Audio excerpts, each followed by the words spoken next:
Welcome out to the Market Watch Group Weekly Market Wrap. The recording has begun. My name is Scott. I will be your host, as always. Okay, well, let's talk about it, you two. Sandy and Steven are here. Where's everybody else? If you're listening to the recording, shame, I know your name. Get in here.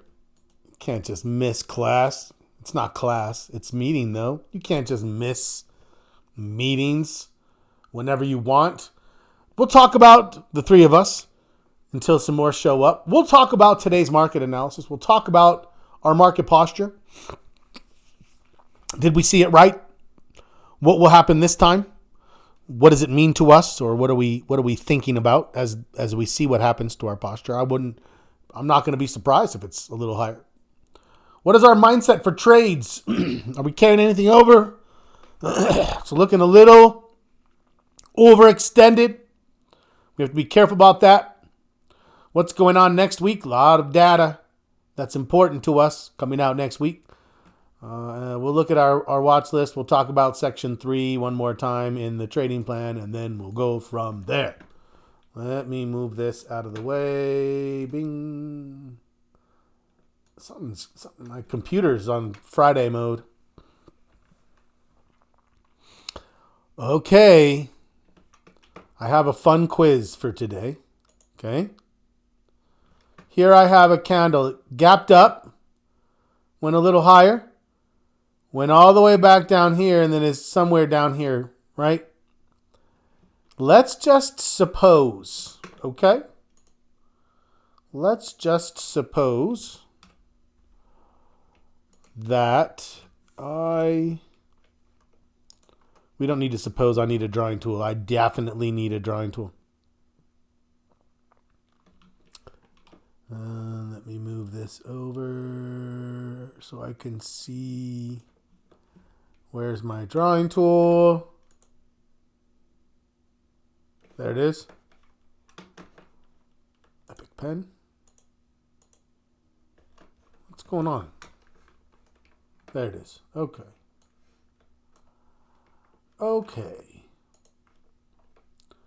Let's go red. All right. Let's say that on Monday it does this. Okay. I'll even give it a little bit more down. What does that mean?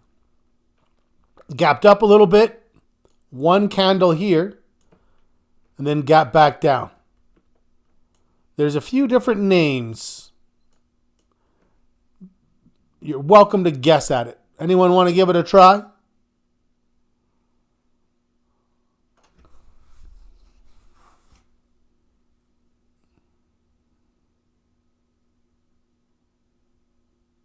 Steven's typing. He's typing, well, if you open my mic, I would give it a try. A small correction. That would be a exhaustion gap. An exhaustion gap. You might hear it called an island reversal. Island reversal. In the world of candlesticks, you'll hear it known as an abandoned baby. Abandoned baby. So here's the deal. We definitely advanced. Higher low, higher high. My problem is everything we got this week occurred on really paltry volume. Right? I do think our posture, now here's the thing. What was our posture? We were at 275 and we went to a 3. We said, hey, it got a little better. We said if we're going to do bullish, now's the time. We said if we're going to do bullish, we should do it in financials. Steven, isn't that what we said? I believe it is, and that's what we traded as well. Now, what now, though? Well, here's my problem. We've seen this. We had exactly that same conversation Okay, let's go back now. We had that same conversation here. Right in this area. And we're like, you could trade some things and it goes up. The problem is, do we believe that we've recovered enough that we no longer think a correction is happening? My answer, unfortunately, is still no. I don't think we're out of the woods just yet.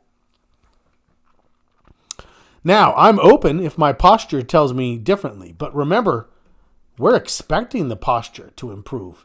Back here around September and into like middle September, our posture improved then too, right?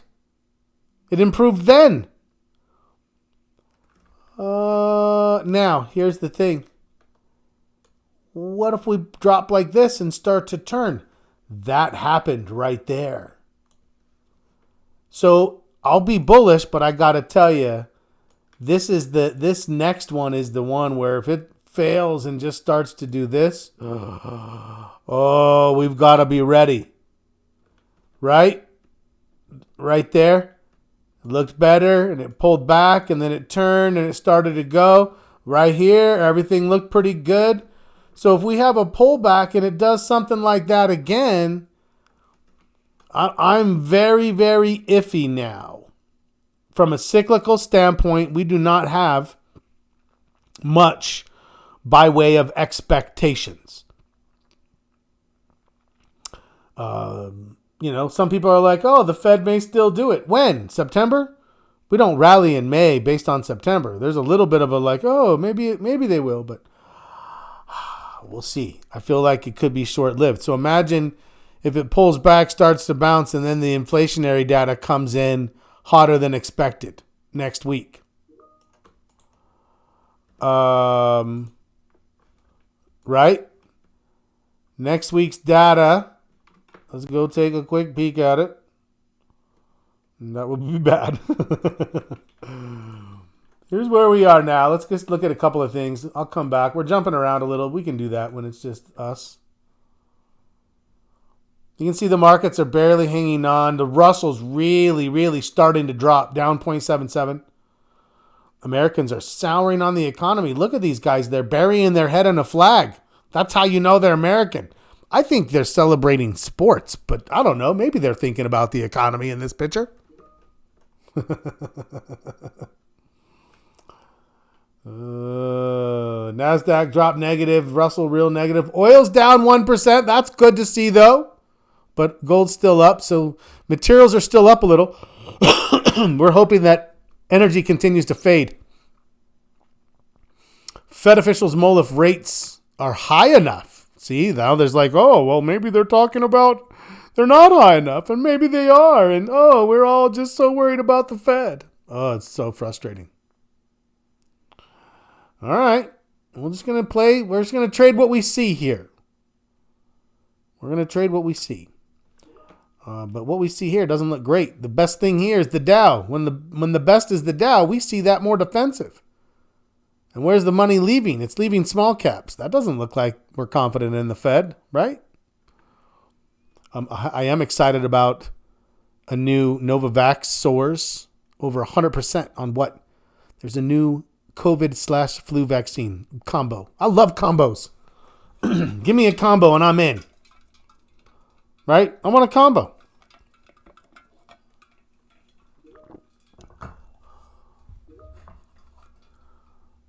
"99% of the masses are not concerned about the economy. They're concentrated on survival." Yeah, that might be true. That might be true. 89% of Americans are feeling burnt out at their job. Wow, that's a lot of Americans. Okay. Real quickly, let's look at a couple of other things here. Next week's news. Nothing on Monday. There's a panel with Mester, Bostic, and Collins. You know who's missing, though? Arthur Goolsbee.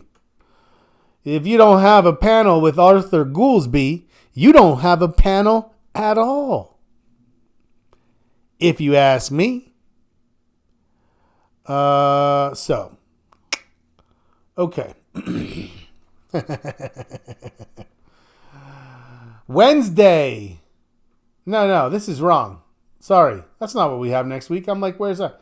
This thing, before the market ends on Fridays, it always jumps. This is what we have.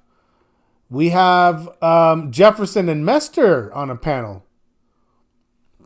Do you have a panel? I don't think so.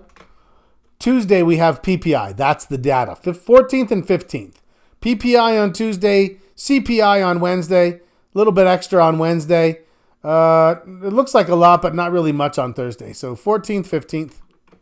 The Gooseby, he's gangsta for sure. He rolls deep. He rolls with flair. You know? I've started sending him emails to see if I couldn't become friends. Followed him on Instagram. I'm not on Instagram. I don't know how to follow people. Shit. Big news on Wednesday. Yeah. Okay. So let's see. Where does that put us? 14, 15. Oh man, that's closer than you think, right? I don't even think there's time for a dip. I think it's like that's the pop. Possibly is that we're at the point anyway. Okay. Let's look at our posture. Short term, I'm going to raise that up. Higher high, 1.25. Long terms are going to stay the same. Nothing new there. Although, actually, to be honest, we might actually find this thing could be. Okay. That last week we were iffy on it, but I think we could actually give this low right here. And I believe. Oh, I don't know. Do we? That would be crazy. Let's duplicate that. Oh, come on. I'm like, did I miss something? Maybe I feel like I did last time. Like, that I should have been more watchful around what's going on these lows. That is steep. See, I'm not buying it, I don't think. What did I just do? I didn't like that.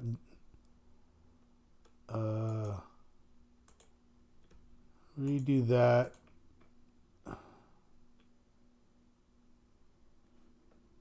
Yeah, that's fine. Let's duplicate this.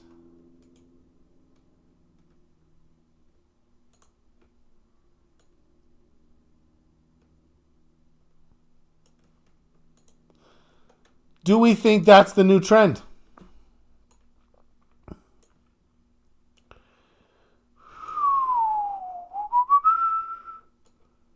There, we can see a little better. Let's bring this down a little. Okay, what do we think? Is this new one here? That would be our steepest one yet. We did make a higher high. That is a higher low, but is it this? We did the same thing, 2. This is 3. Last time we only did 2. That was back in August into September. This time we got 3. But the volume is so low here. Oh, I don't know. It's a possibility, but it could break to the downside. Yeah, I think next week is going to be very informative to us. If next week we drop and we take out the low, 513. At 513, if we take that out, then I'm thinking there's one of these coming. We'll see. Short term SPY, but not the long term. Okay, you think that the long term is not that trend.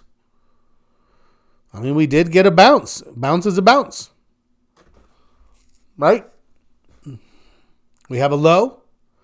The only thing is we don't have a connection point with the high. It almost does right through here. Almost does right through here, but I don't know. Maybe it's just a quick little consolidation and go. Yeah. I'm going to leave that there for us to think about. Volume, nothing's going to change. It's still going to be Well, I don't know. Maybe that could drop to minus 0.5. Let's see. Do we think volume could drop to a less negative? I still will have 1, 2, 3, 4, 5. 5 to 0. 5 to 0. I think that's still a minus 0.75, right? When these two fall off and it's 3 to 0, then we can start to ease up a little bit. But although here's what's interesting. If I say 5 to 0, look at the price. Maybe we do. Maybe we do say 5 to 0, but this is stale. So it's closer to a 3 to 0. And we ease up the volume score because look at the price. It's higher now than it was. Well, it'll be a little higher than the start of this when we look at it Sunday. Yeah, I actually think this is likely to go up a quarter of a point. This is likely to go up a quarter of a point. Major market, I don't think so. Major market's going to stay the same. Sector rotation might go back to neutral. That's 0.75 right there. Is the VIX going to go up? Are we going to get a full point? And you might think, well, then, Scott, shouldn't you just be bullish then? Well, here's the thing. Let's just hold off on that thought process. But let's have that discussion. The VIX looks great, low or low. Yeah? The VIX looks strong. Sentiment is low. Institutions, very, very, very confident right now.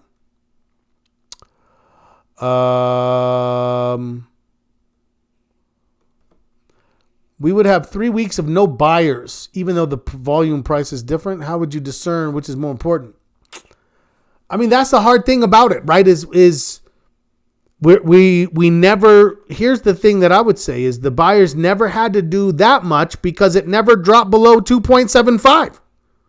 That's part of what we mean when we say we never really. I opened the door. I never took one, but I said, hey, the door is open for me to potentially take a bearish trade speculatively, not a hedge trade, although hedges are cheap.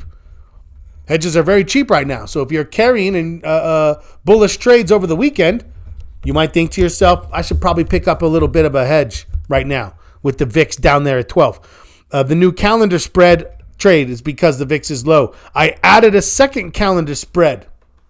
I think I need to try to put it on in here. Let me see.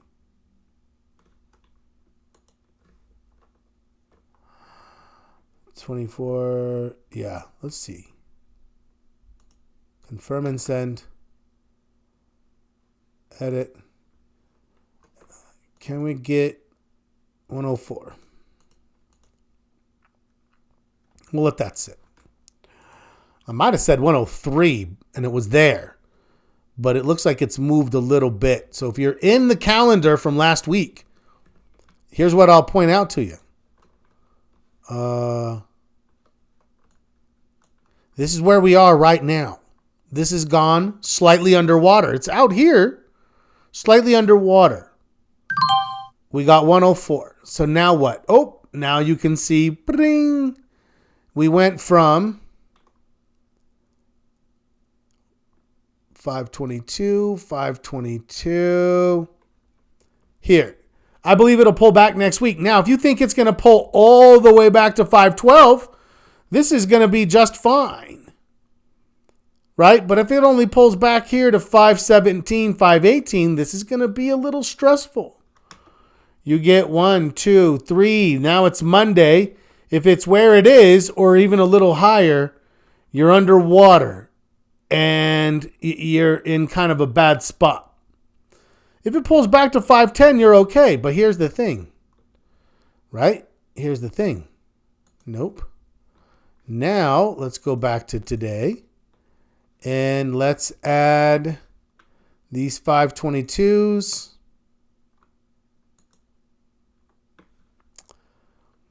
Now, if I get 1, 2, 3 days and it's where it is, or if it pulls back just a little bit, I'm going to be in a good place. If it pulls all the way back to 510, I could be in a bad place. But 510 is 2% on Monday. On Monday. This is Monday here, right? On Tuesday, I see this. On Wednesday, I see this. So 512. If you think it's a bigger pullback, leave your trade alone. If you think sideways or a mild pullback, add the second trade. And if I add the second trade and it gets to Wednesday the 15th, I believe that's Wednesday the 15th. If it gets to Wednesday the 15th and it's anywhere between 515 and 521, I'll make somewhere around $400 or $500 and close the trade. Done. Right? $400 or $500, take the trade off. I'm done. Why? Because I've already started a new one. So I have a sideways expectation. I've already put a new trade on at 520 for the following expirations.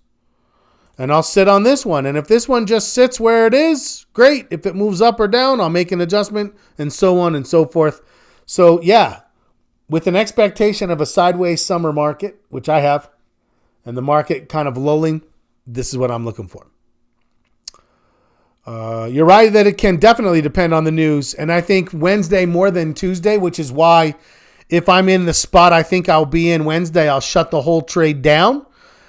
Then I'll just have the next week's trade, which I can easily adapt once the week is over again. So let me know if you have any questions about that. Okay. All right. Posture. The last thing, the VIX. Let's go take a quick peek at it. I haven't made any progress. I haven't put any time into it. I probably won't because it's Mother's Day, so I have to do yard work on Saturday, and we are going to have some fun with Mother, my wife, on Sunday. Should be fun. Okay. What am I looking for here? SPY. Oh, yeah, the VIX. No, sorry. The last thing. How would we score it? How would you score it? I would say that it's a... Did we already score a lower low? 1, 2, 3, 4, 5. We were here. If we already scored a lower low, it's the same score. I think we already did. I think I already dropped it for a lower low. Did I not? Rose it. 0.5? Yeah, I gave it a lower high, lower low, 0.5 or 0.25, 0.25. So it's fine. I think you're right. I think it's where it should be for me right now. Maybe someone gave it a quarter of a point, but I think we're going to see this thing go up 0.75. So we're going to go from 2.75 to 3 to 3.75. Once again, that same thing happened before our double dip last time. Remember, we in August, from August to September, it went from 1.75 to 4.25. And then sideways, and then it dropped. But remember that there's always going to be a lag. It already started dropping. If our score started, if we found that it stopped in September, by the time we see it, it's not a crystal ball. We have to have evidence. Let's go back a year. This is why I'm saying I want to be careful here. Right there, September 14th. We had everything we needed to say. Now, it didn't need to be over here. That's not what we're concerned with. It's this here. It tried and then it died. It tried and failed. So over here, we're saying, look, what's the correlation? And tell me if you think I'm off on this, okay? Then we're going to get to our watch list. I'm going to go pink. I'm correlating that to that, or close to that. So if we have a pullback for 2 or 3 days and then it starts to turn, it's not like I think, oh yeah, this is magnificent. We'll have a better bullish score, I would think. But I am still concerned about that last hurdle right there, followed by the old high right there. If we can't get through that, and then we die here, then I'm thinking that other chunk. And remember that this is about 5% to 6% here, or probably 6, I would say, and 6 here with like 3 up. So, that's about 8% drop from there to there, whatever that might be. That's all I'm saying. Hi, Bob. The correlation looks better October to November. That's the second drop, though, right? I don't think so. Here we had already. This is the first drop and the first rally. First drop, first rally. Yeah? No? What did I do with the SPY trade? Added the 422. Same strikes. Around $1.04. Bob, that's what I did. Added the 422s. And I started a new one for the next week's out for the 420s. And that is in and posted. If you go to the details, you'll see it in announcements. For what? Sorry. I'm not sure.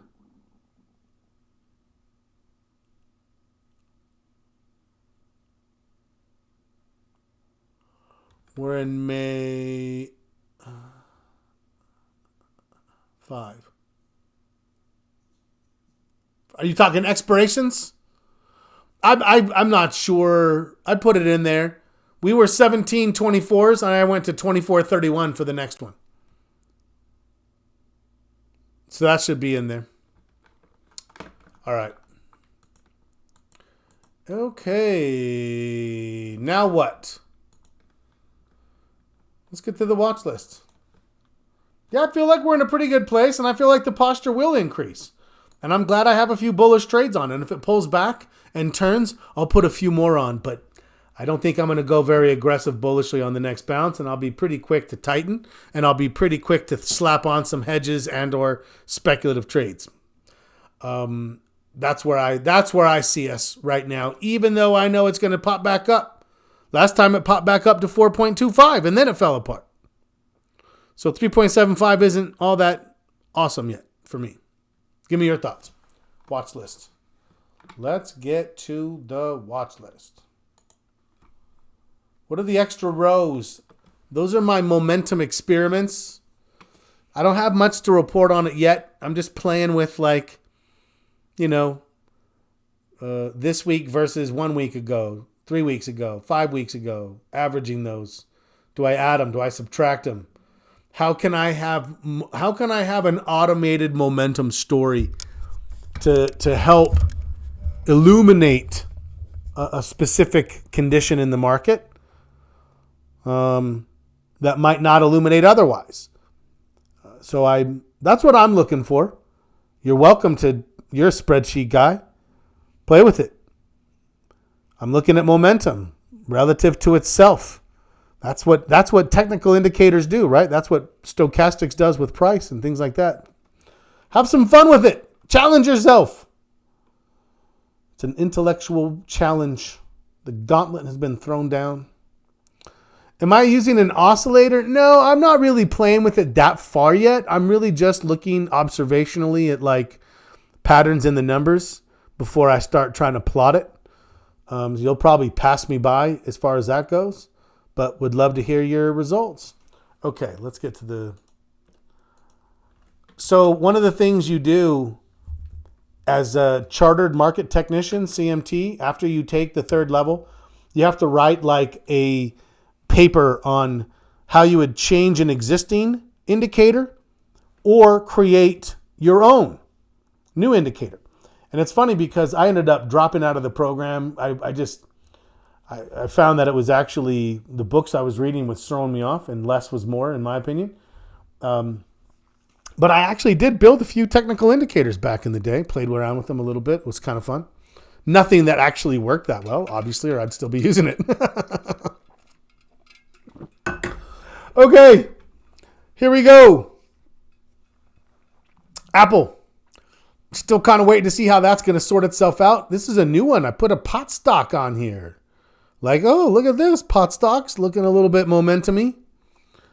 We'll see if it can hold up here at this support level.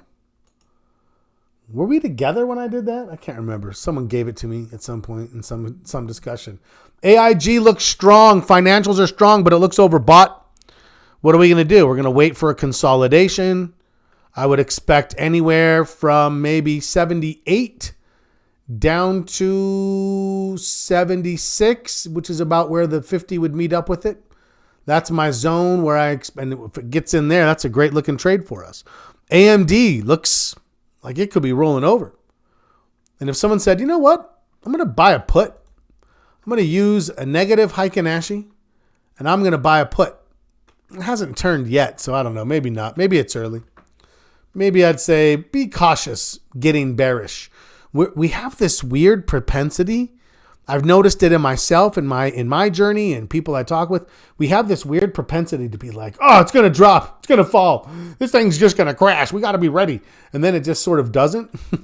And you can wander around aimlessly buying hedges and puts, and it's just not productive, which is why I'm so very focused on exactly how I do puts, that I keep records of them to make sure that I'm not just like, oh, all of a sudden I'm not buying puts as a hedge. I'm speculating and calling it a hedge, right? So, yeah, just be aware of that.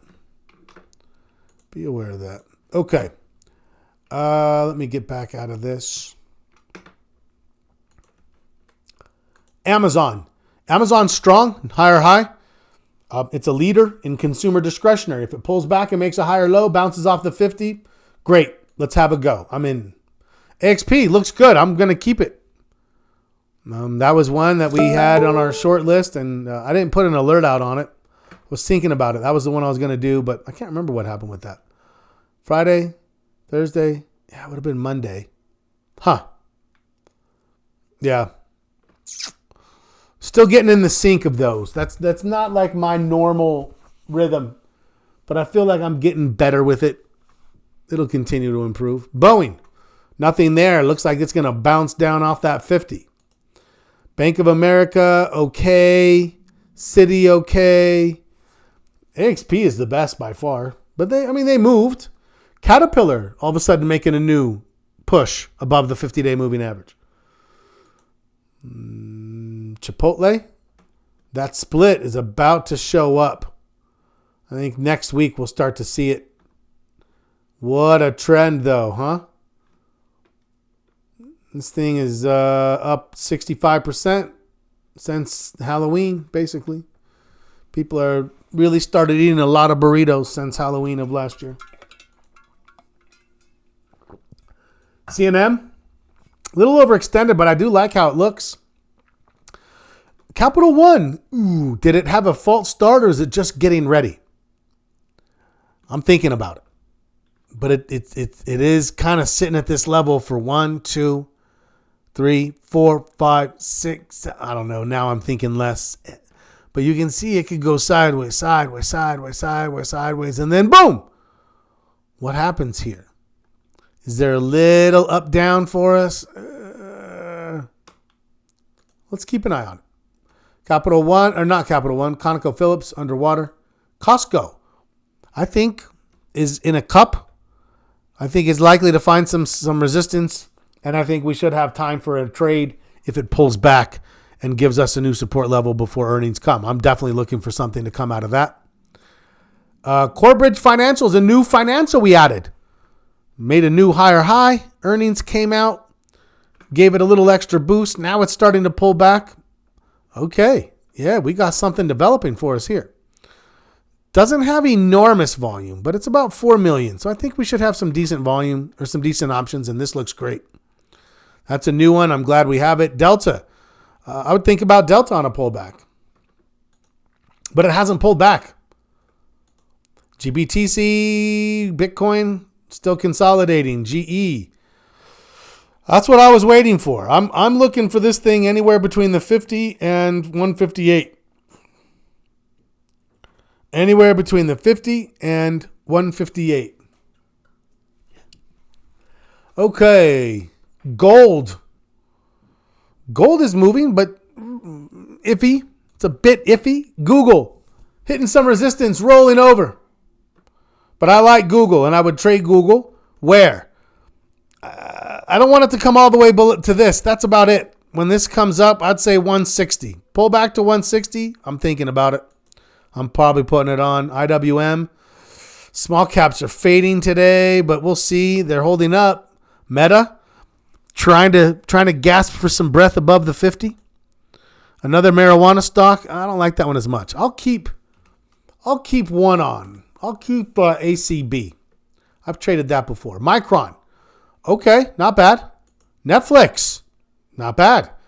I would trade Netflix coming out of this pullback. Back above the 50, high or low. Anywhere at or above 580 for me, it's a go.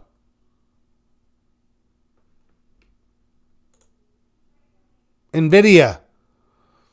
Maybe finding a new trend. Maybe this.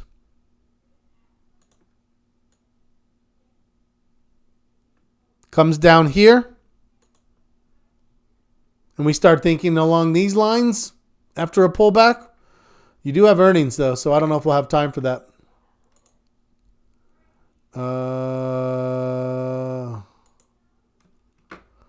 Okay. Picard.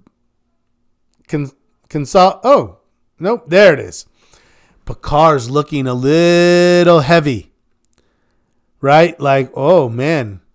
Maybe it's more like an $85 stock than a $125 stock. Even there, 100's close to the middle of this, right? Maybe this. So are we going to see this thing roll over? Here's this gap. Here's the 50. If it can't get into this space and starts to roll over, I would say from this 110 level, 100 to, I don't know if it would be all the way back, maybe there, but I would say a target of 97 to 100. I'm looking at it. I think it got a little ahead of itself for an industrial stock there. QQQ, it's above the 50, but it's really you can look at that volume. That's some of the worst volume we've seen in a while, quite a while.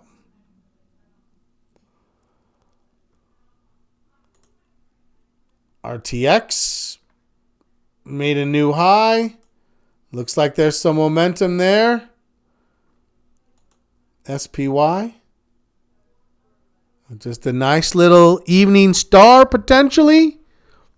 It all depends on Monday. It all depends on Monday. Do we gap back down? Does it sell off? They'll have time for a hedge. You don't have to put a hedge on before that. I like to put on the calendars before Friday because I get 3-day head start of time decay. But if you're thinking about a hedge and you wait for the confirmation because it's not a higher, there's no hedge signal. It's just a cheap option right now. I think you could wait till Monday, and if it starts to turn, still get a good piece of it. That's my thought. I'm not putting a hedge on before the weekend. But I don't have a ton of bullish on either. So Tesla. I added Tesla back on, but I don't know. We'll see if it can hold up. TSM, Taiwan, look at that. Up 4.5% today. Very strong. VIX is at 12.5, very, very low. I mean, this is very low. We're back down to these lows here.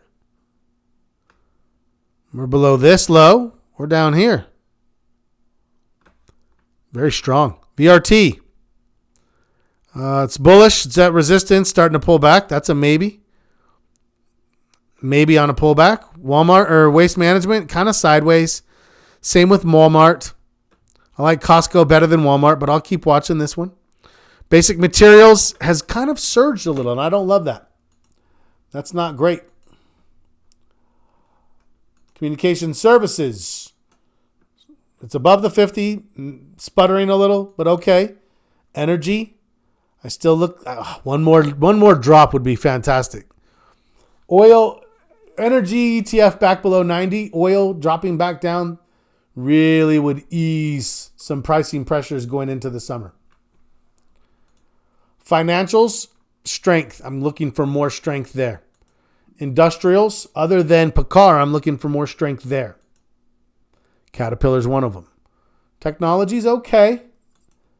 But I would still say financials, industrials are strong, but look at this.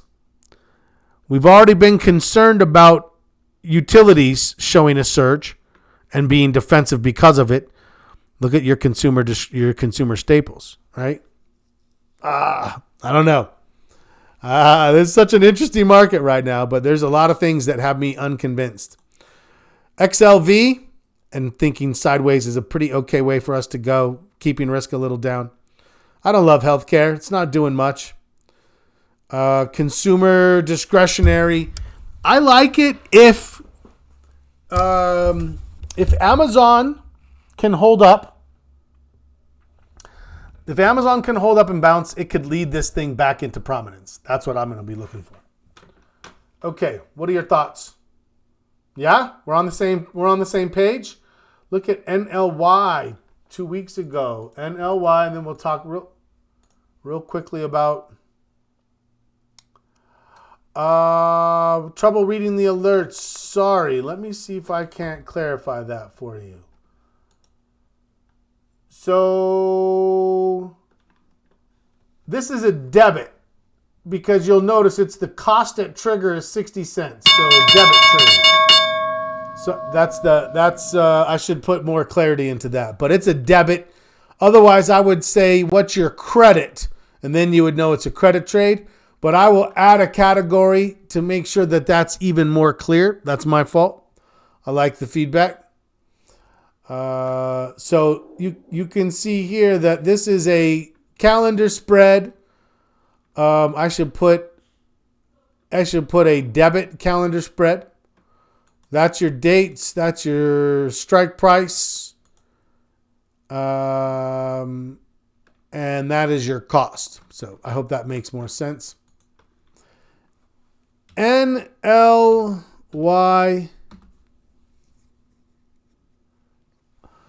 financials looks great. I would say be careful. It seems to be hitting some resistance. If you own the stock, that might be a place to sell 100 share covered call. 21's an easy money one, but probably won't get you very much. Or you just wait and see. But it's you sold the stock today. Yeah, I mean, it definitely looks like it's got a resistance level there at 20. It could get up to 20 and a half. It's been there in the last 6 months, but that's it. And then it has that. But I agree with what you did. So there you go. Okay, lastly. The last thing we have is our trading plan. You should be working on your trading rules, markets, timeframes, all of this for each system. There is a video from a week ago Thursday where I walk through a sample plan. And in the sample plan, I will have this posted soon as well. You can see trading rules. So when I say markets, what am I doing? Oh, this is what I'm looking for, some rules. So there you go. Work on your systems. Here's a quick question for those of you in attendance. How many systems do you have right now? How many active trading systems do you trade right now?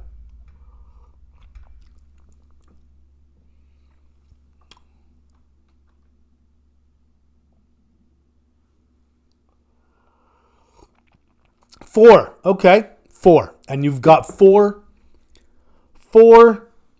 sets of rules fleshed out with all of the information here, I hope. We're in the process of. Stephen has 5. Okay. Love it. Love it. Rules in place. 6, but don't take all the trades. Amazing. Amazing. Fantastic, you guys. That's it. That's what we're working on, are these rules, these systems here. Hopefully you're starting to get to a point where you can start to filter Your spreadsheets. Unfortunately, the spreadsheet is locked. But if it were unlocked, unprotect sheet, you would have the ability to come in here and I'll show a video on this. Come on, mouse. And I could come in here and add filters. And then under my filters, I could say, show me only the bounce trades. Good to see you, Sandy. See you Sunday. There's the bounce trades. And now you'll notice it's not giving me the full. It's only giving me these. Right? Now, the dashboard still works. So what this allows you to do is copy and paste this into a separate spreadsheet so you could isolate this. Right? Steven's probably got a better way to do this. Maybe we'll collaborate on this someday, Steven, you and I, on better ways for them to isolate. But you can isolate calls and puts. You can isolate bounce trades versus breakout trades. Just send this into another sheet. There you go. I don't know how to do that, but Steven's going to tell me. And we will work on that as a data analysis process. Okay. That's why you want to have system rules, so that then you can come in and say, oh, you know what? When I'm using, there are pivot tables to do this. Oh, you can also do pivot tables. Okay. Yeah, I've got to work on that. Steven, make a set of notes. Let's you and I get together. I got to run. It's good to see everybody. Work on your system rules, because then you define your systems. When Steven and I put together a better process, it will allow you to refine analytically how to work on each system individually while working on your overall trading as a whole. Just better ways to gain improvement and insight. Okay, I got to run. It's good to see you guys. Sunday. Oh yeah, right. You guys could just pop over to Market Watch chat. Oh, what I love Discord. I'll see you guys on Sunday at 11 a.m. Eastern time for a Mother's Day special. Make sure that you've done what you need to so you're ready for Mother's Day. As soon as I'm done with that session, I'm going to start a beautiful red wine braised short ribs. Oh, it's so good. My wife loves it. I love it. The kids love it. It's going to be delicious. I'll tell you all about it. Thanks, guys. Have a great weekend. See you Sunday. Happy trading.